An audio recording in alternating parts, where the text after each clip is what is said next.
Hello everyone, Simon Jacobson here, and we will be speaking about why do you matter? It may sound like a silly question, but I ask you to think about this. Do you think you really, truly matter?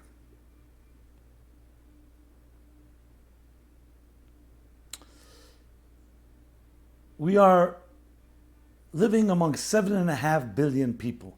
Actually, it's more like 7.7 billion people. So between 7.7 billion people, how significant can one individual, can one person be? And if you really add to the equation what we're taught, the prevalent way of looking at human beings is that we are here by accident, random. Nobody chose that you be here. Nobody planned it. You're basically a natural either mutation or a natural accident or a natural event due to your parents mating, breeding, and giving birth to you. So the question is there any significance, any importance, any value to who we are? And this isn't a small question, because if you don't truly matter, then your decisions, your choices, your actions don't really matter. What difference does it really make?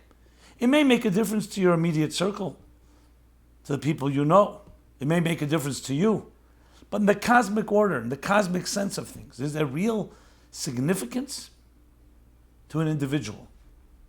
And as I just said, if there isn't, it's very far-reaching implications of, at the end of the day, what difference does it make?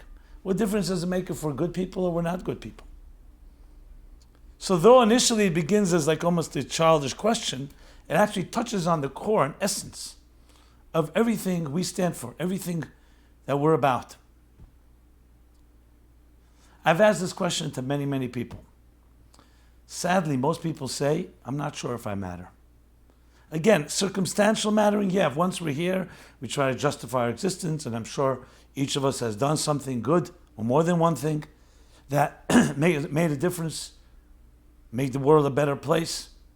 But in the big picture, had we never been born, would it really make a difference? Many people wonder whether it would or not. And some people even come to the conclusion it doesn't really matter. So then you have to ask yourself, so how meaningful is our lives? How significant is it? Is it all about our feelings? We're feeling good about ourselves? We're feeling good about feeling significant? Is anything bigger to the picture? That's what we're going to address. And there's a reason I'm addressing it this week.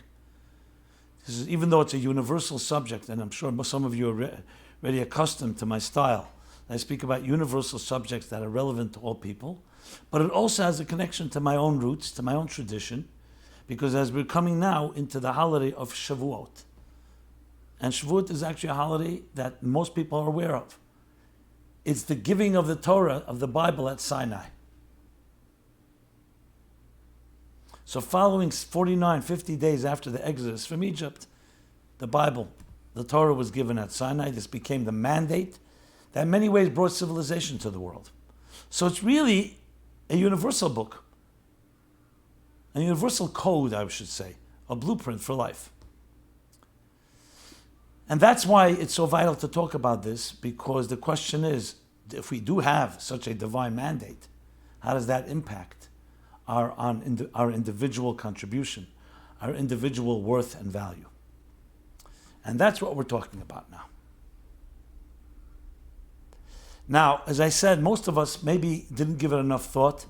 Even if we did, we may not have come up with the best conclusions. But whether you're educated or not educated, in a certain persuasion or a certain approach, the default state, at least in the Western world, which is today a highly technological world, highly depersonalized world, is that significance of individual life is not that valuable.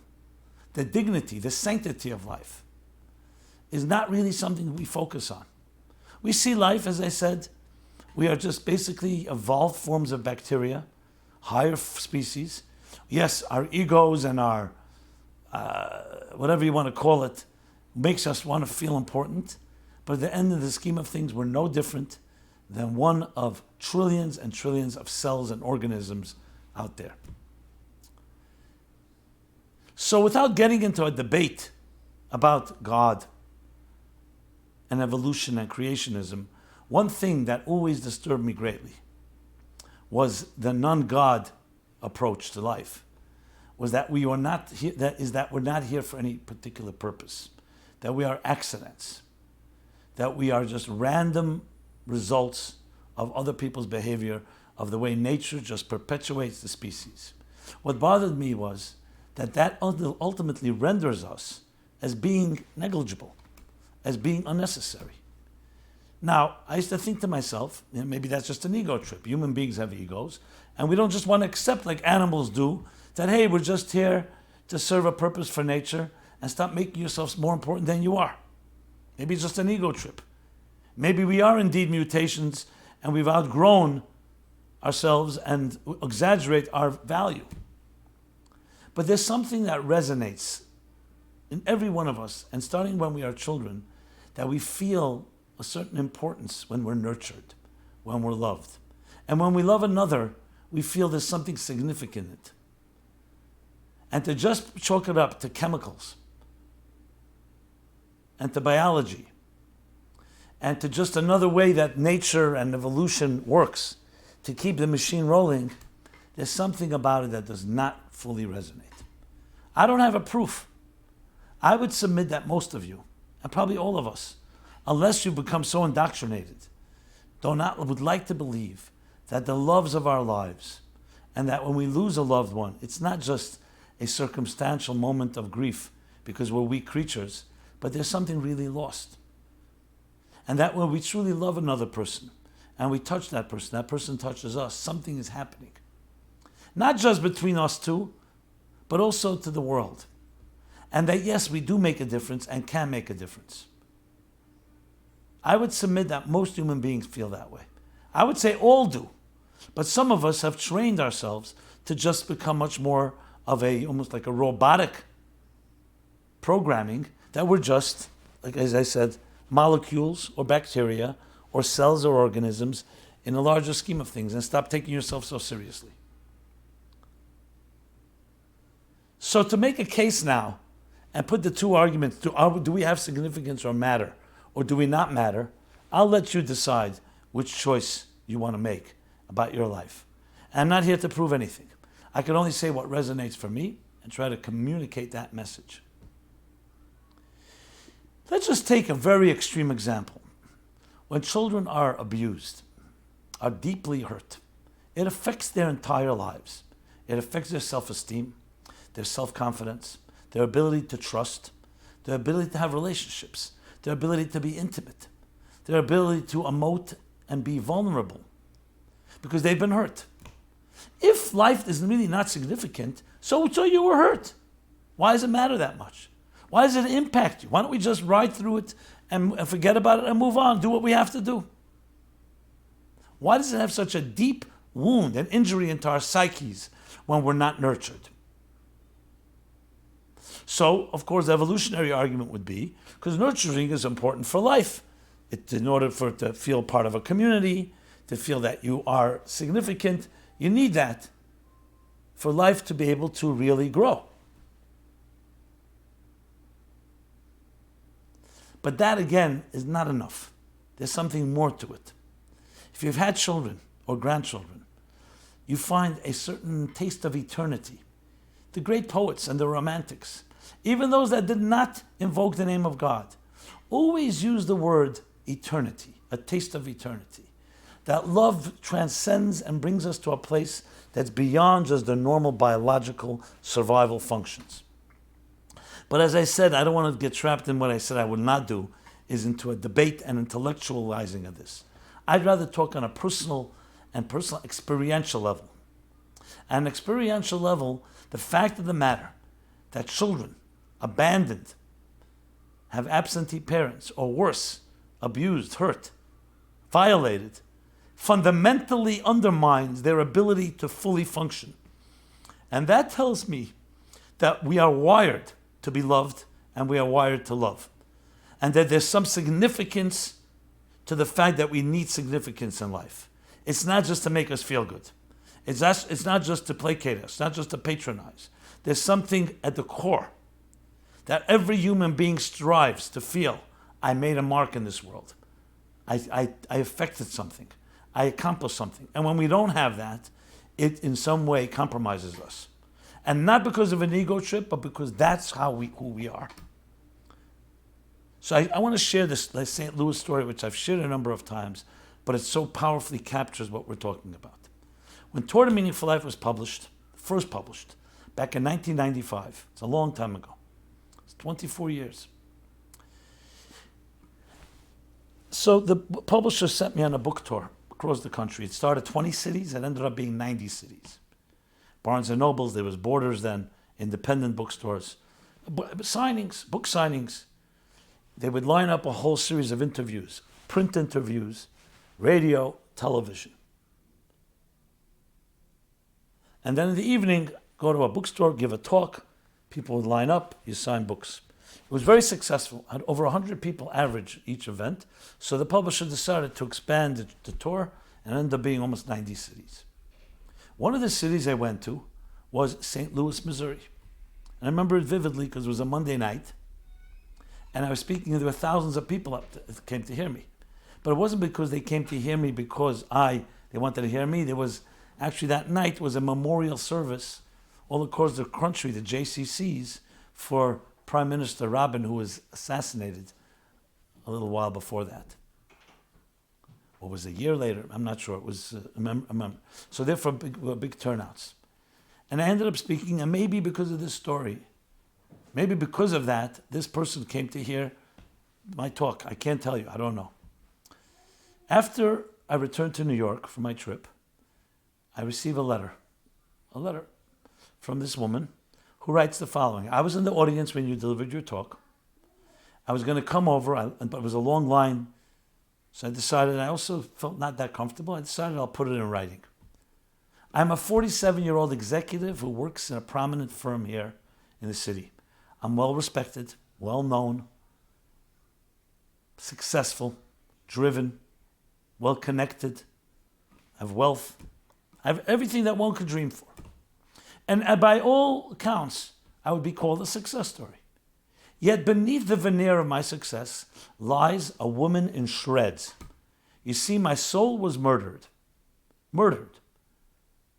by my parents due to the abuse I endured. Physical abuse, emotional abuse, psychological abuse, and sexual abuse. And it destroyed me, it killed me. They literally ripped away my self-value, and I loathe myself. And life has been a miserable life. I don't trust. Relationships have not worked. I don't trust people. I'm always testing people. They don't trust me. I don't have any healthy forms of intimacy. I've tried all types of therapy and nothing has really worked. And I've long given up hope. So what I do is I struggle from day to day. I breathe in and out, often very suicidal. What do what people like me do? When we lacking inner control, we create outer control. Became super ambitious, super driven, accomplish anything I wish, just to somewhat numb myself, somewhat smooth over the inner wounds and pain, the tremendous psychic pain that I experience. And I've given up hope. Someone gave me a copy of your book, Toward a Meaningful Life. I'm Jewish, I'm completely unaffiliated. I don't want to have anything to do with my Judaism, which my parents had to some extent. It's another reason I reject it. But I began to browse through your book, not intending to read it, just to look around, and a line jumped out at me that struck me like a silver bullet between the eyes. And that line was, in the beginning of chapter birth, birth is God saying, you matter. And I read it again, birth is God saying, you matter. And I read it a third time, birth is God saying, you matter. And in my 47 years, something resonated. It touched a deep chord in the deepest part of my guts. And I came to an epiphany, a realization at that moment, that despite what my parents told me, despite what they convey to me, that I'm worthless, despite what society tells us that our only value is due to the fact that we're a statistic on someone's balance sheet. Our value is based on our buying power, our looks, our youth, our performance, our social status, what we offer other people.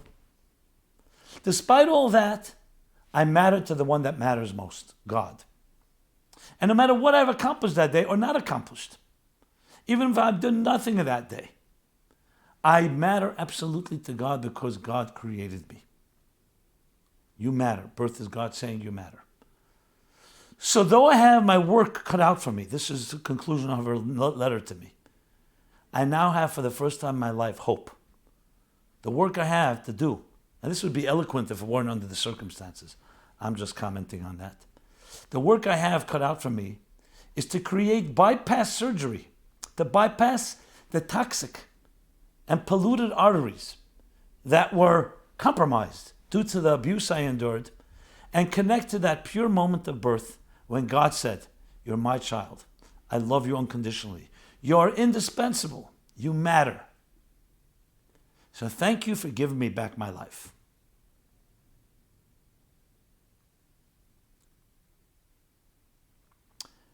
Even when I repeat it, all my feelings come back to me when I first read that letter.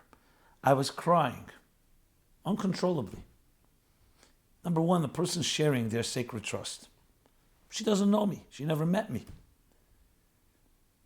Number two, just for her life, that painful life. I went back to look at the book, Torah Meaning for Life. It's the book I wrote. But you know, a book belongs to the author when they write it. Once it's published, it belongs to the reader, how the reader reads it. And I wanted to read it from her perspective, from her vantage point. And I read it, complete chapter, completely in a different way through her eyes. Birth is God saying you matter. And it affected me in a powerful way. I wrote back to her, thanking her and offering her, obviously, my help, asking her permission to tell the story, which she granted me with the condition I should not share her name and not give her number or contact information. She said, I'm sure people have similar stories or they want to reach out to me and support and so on. So she still has her challenges, but she's an amazing person. She came to a realization that I have to say blew me away, taught me something. I grew up in a relatively, no home is perfect, in a relatively nurturing, functional home. The oldest of 5 children. You know, you're spoiled by your parents. They told you how special you are. I was given that. I had that gift on a platter. And I started asking myself, do I really matter? I never wondered that because my parents always nurtured, supported me. They always made me feel like I matter. And I started asking audiences everywhere I went. I became obsessed. Do you feel you matter? And most people first they chuckle, kind of childish question. And then I rephrase the question. You know, most people say, of course I matter. I have a healthy ego. I've got plaques on my wall. I have a wife, I have a husband, I have children. They all worship me. Or I like them to worship me. So I rephrased the question. If you were never born, would it have made any difference to anybody? Remember, once you're born, obviously we justify our existence. We have people who love us. But if you were never born, no one's waiting for you. So no one will be disappointed if you don't show up. So do you truly matter or you matter circumstantially once you're here? Do you matter on a cosmic level, on a fundamental level? If there was one less tree on earth, would it make a difference? If there was one less person, you, on earth, would it make a difference? On a cosmic, fundamental level. And then people start saying, 1 minute, that's a good question. Maybe not. Or the answer is a flat out no. This woman did not have that luxury because her parents did not validate her. They did not reinforce or support her inherent intrinsic value. So she came to it in a very hard way, difficult way. Sometimes the eclipse of the sun illuminates for us the sun in ways that sunlight does not. Her eclipse illuminated a truth that we all need to learn from. No one should ever have to go through that. And I've written this back to her. I said, I thank you. Because the true reason why we matter is not because my parents told me you're a great guy. And one day they wake up and God forbid they tell me I'm not so great, so my stocks go down. If our value is based on what others say, what others value us, like she wrote in the letter, our buying power, our youth, our strength, or whatever, what we do for others, our performance, then if our performance goes down, our value goes down. No, the reason we truly matter is because we were put here. And birth is God saying you matter. Someone chose to put you here. And it doesn't matter if there's 7.5 billion people or 70.5 billion people or trillion people. You were chosen, and therefore you have something unique, indispensable to contribute that you and only you can contribute. She came to that realization because she did not have the luxury of having a life and a family and a community that just told her you're great. So she actually came to the deepest truth of all. No one should ever have to go through that type of being stripped of dignity, of honor, of pride, of confidence. But everything is a lesson. And I began to develop a theory that perhaps many of us, the ambitions that drive us to succeed at work and other endeavors and enterprises we take upon ourselves, perhaps that's to mask an existential unconscious fear that we really don't matter. So we create monuments. We create activities. Many of them are beautiful activities to make sure that we're remembered, to make sure that we do make a mark. And that may be good because at least we're doing that. So it also is a theory on what ambition is about and what is success. When in truth it comes down to this, that we truly matter, not because of any particular vote of confidence, but because we fundamentally, our existence itself dictates our value. And it's interesting, the founding fathers of this country understood that. And they founded the country, the Declaration of Independence. All men are created equal. Let's say all humans are created equal and are endowed by their Creator with inalienable rights. That means it makes no difference how many. It's not a numbers game. And it's not based on anything except the mere fact that you're created. And I always wondered, I've asked legal scholars and constitutional scholars, why they put the word created or creator. This could have been the pure separation of church and state. You could have said all men are born equal. All men are equal. Why do you need a created equal? And why do you need by the Creator endowed by the Creator? This is my own submission. I've never seen it anywhere. Because they understood that if it said born equal or are equal, and you take away the Creator, someone can say, born equal? You know what? I decide that maybe we're not equal. But once there's a force that transcends us all, something greater than us all, that has put us here, that nobody can take away because none of us are the Creator. None of us created ourselves, and we didn't create each other. Our parents did not create us. They have the power to give birth, but without the Creator, without the third partner, we would not be born. So therefore, the Creator dictates, not a religious Creator. The idea that a designer placed you here. And when there's a designer involved, doesn't matter how many rooms in the beautiful palace, every room is necessary. Doesn't matter how many musical notes. When Mozart was presented to the Archduke of Austria, and the Archduke, who thought he was a connoisseur of music, says to Mozart, beautiful music, but far too many notes. And Mozart purportedly responded, yes, Your Majesty, but not one more than necessary. Or, which one do you want me to take out? So this is even man-made structures. That every detail matters. The fact that you don't see how it matters is only our limited sense. And I've always thought about this, the human body. The human body is perhaps the most greatest masterpiece ever created. How many functions, how many organisms, how many systems. And of course, there's trillions and trillions of over 30 to 75 trillion cells, all working together. One mutation, God forbid, can wreak havoc in so many millions and billions of healthy people. And everything is exact. There's nothing extra, there's nothing missing. So I once gave a talk and someone said to me, 1 second, the wisdom teeth, the appendix, and once it was also thought the tonsils in the 50s. My tonsils were removed, as many people, because they thought tonsils were negligible, they were extra. They later discovered tonsils have a role, prevent certain illnesses, and helps the immune system, etc. So, but the appendix and the wisdom teeth.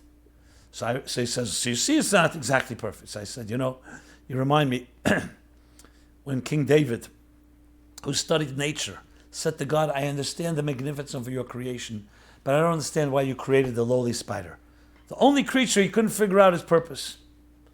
Then what happens? King Saul is pursuing him, and he had nowhere to run. He had to escape. The only place was a cave. So he ran to the cave hoping they wouldn't go in.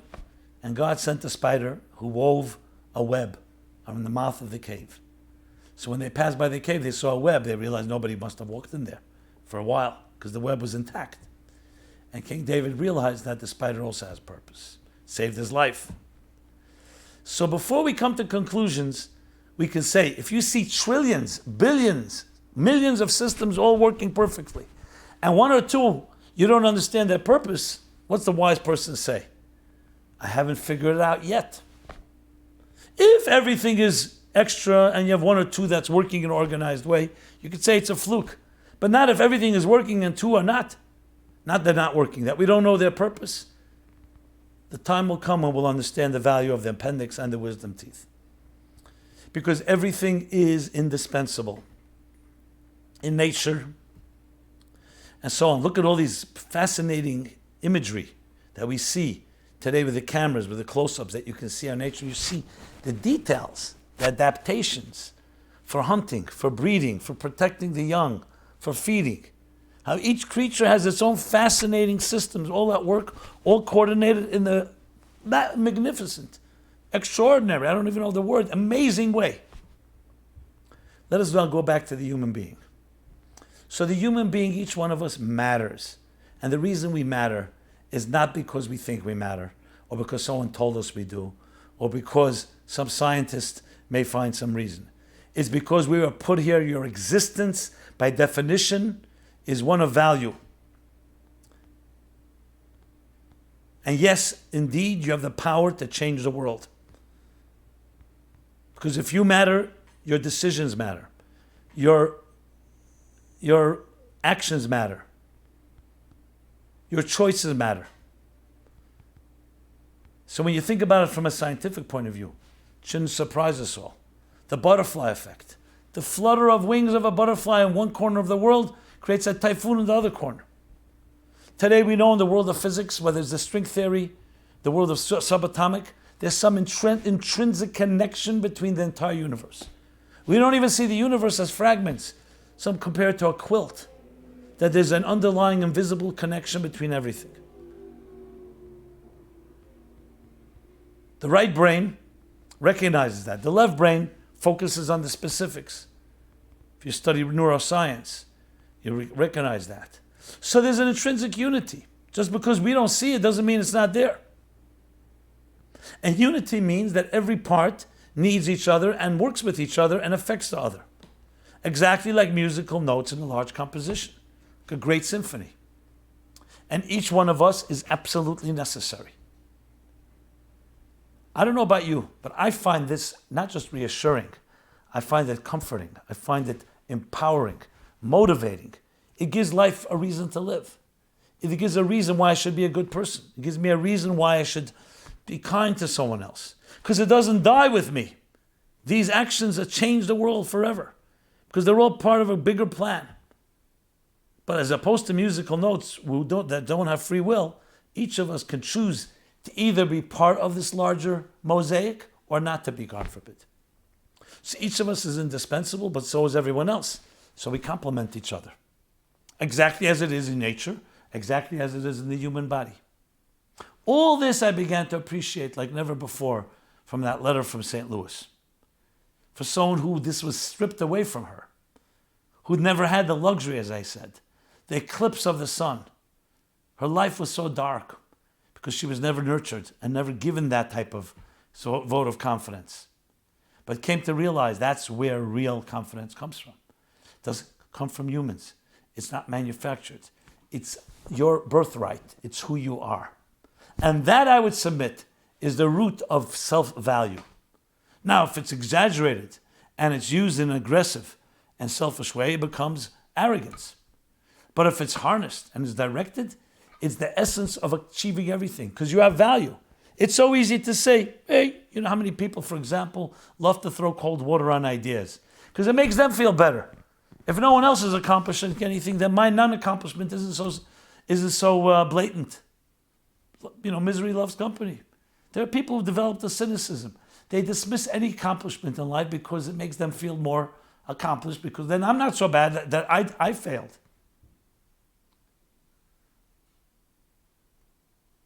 But there's something in each one of us that truly wants to feel that I'm valued, that I have something to contribute because I have something unique. That's not an illusion.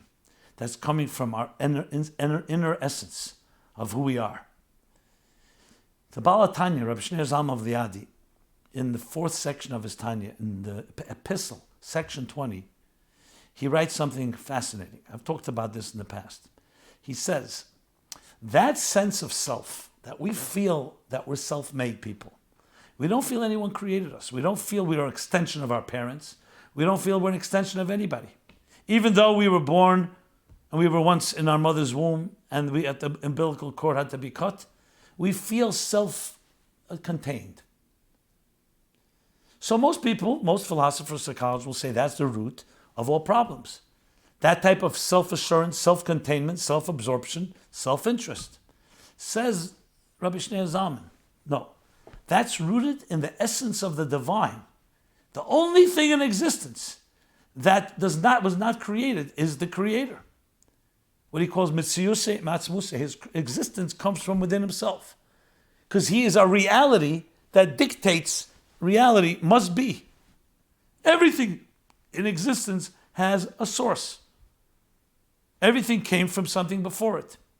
So that sense of our feeling that we didn't come from somewhere, where does it come from? It comes from the Creator himself, who is that type of existence, a non-existential existence that was not created by something else, because reality dictates, which means it's a very different type of existence. And he infused that sense of value within ourselves that we think we're self-created. Now, it could go the wrong way if you use it for selfish purposes. It can go the right way if you use it for divine purposes. If you realize the life that you were given is a gift given to you in order for your independence and individuality, to show that birth is God saying you matter, to take your individuality and make a mark in this universe in a way that you and only you can do, then it was worth it. If you take it and say, I'm more important than everybody, I'm selfish, a narcissist, I use everybody just for my own purposes, it's about me, me, me, that's an utter distortion and a disgrace of that gift. So yes, you absolutely matter. And that should be your source of the greatest humility, because it's a gift given to you from a greater place. Given to you not from yourself, because human beings, we're mortals. Everything in this world is could not have existed.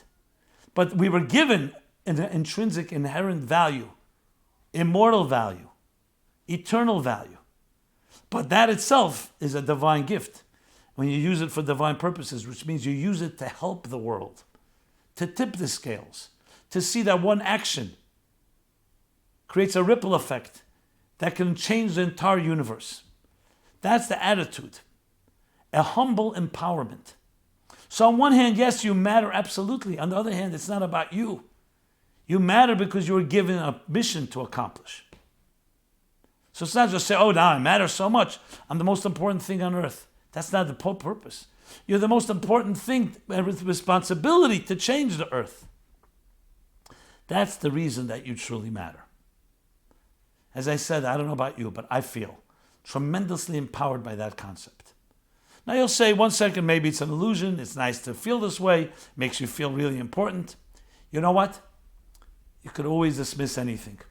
I'd rather live a life by this principle and do things with my life and commit and be excited than rather live a mediocre and apathetic life, because who cares, who really knows, maybe I don't really matter. Because it actually can make a difference, because it creates a passion and it creates a commitment, it creates a devotion to your calling.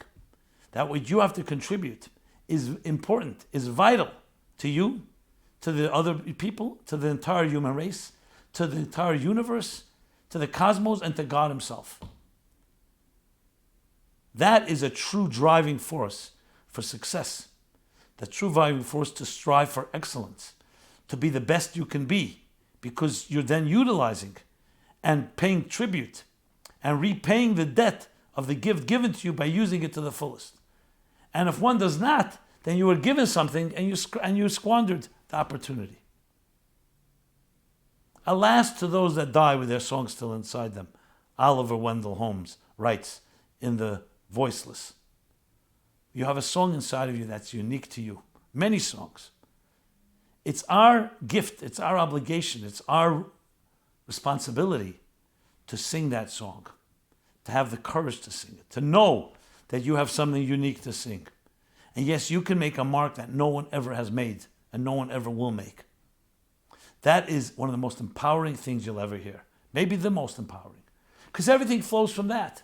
Then go back to your work, go back to your home, go back to your family, go back to your hobbies, to your travel, to summer vacation, whatever it may be. Infused with that type of sense of mission and sense of urgency, everything changes. Because then not everything you do is being fed, is being nourished, nurtured by this principle that you matter, that you absolutely matter. What's the alternative? Is to either be on the fence or to keep on arguing and say, maybe we don't, and maybe this is just, well, you know what? As I said, I'm not ready to waste my time to debate the issue. If you have to debate it, I'll debate it, but it's not really what I want to do. I'd rather say, let's help empower each other. Let's help us see each other. That whatever happens to you in your life, positive or negative, is really an opportunity for you to shine. For you to shine with your unique light, with your beautiful light, with your beautiful song, with your beautiful everything, to illuminate, to beautify, enhance yourself and everything around you. That when you walk into a room, the room should light up with your unique light. When you meet someone, they feel empowered, they feel uplifted. When you travel places, you are that type of warming presence. People feel empowered, they feel confident around you. Isn't that something? Many of us may never know what people feel like when they meet us. Because people usually won't tell you that you make me feel sad, you make me feel demoralized, you make me feel whatever. But what kind of beautiful thing it would be that whoever you meet says, you know, when I meet you, I always feel better. I always feel more optimistic, more hopeful, more confident that I can take on the challenges.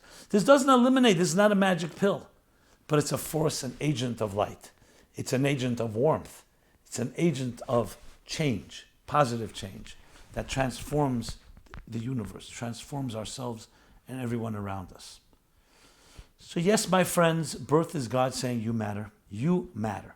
This isn't a religious precept. This isn't a religious concept, though I use the word God. But as you know, I always quote Levi Yitzchak Barditchev, who said, the God to the self-proclaimed atheist, the God you don't believe in, I don't believe in either. I'm talking about a universal principle of a designer, a cosmic engineer that put you here and for a purpose, and only you can fulfill that purpose. And we need each other, and everyone needs you.